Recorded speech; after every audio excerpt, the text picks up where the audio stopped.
بعد انتصارين دراماتيكيين في نصف النهائي، تأهلت إنجلترا وإسبانيا لنهائي بطولة أوروبا لكرة القدم، حيث يتواجهان مساء الأحد المقبل في الملعب الأولمبي ببرلين. لكن من سيفوز؟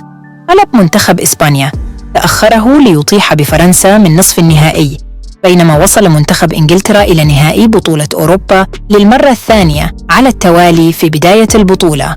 اعتبرت إنجلترا مرشحة للفوز باللقب بنسبة كبيرة بحسب شبكة أوبتا.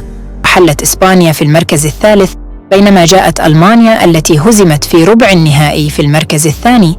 لكن الأمور تغيرت قبل المباراة النهائية يوم الأحد، ويراهن الكمبيوتر الخارق لأوبتا الآن على فوز إسبانيا على إنجلترا في برلين. من ناحية أخرى، لا يزال المنتخب الإنجليزي يفتقر إلى الأداء القوي رغم وصوله إلى نهائي البطولة.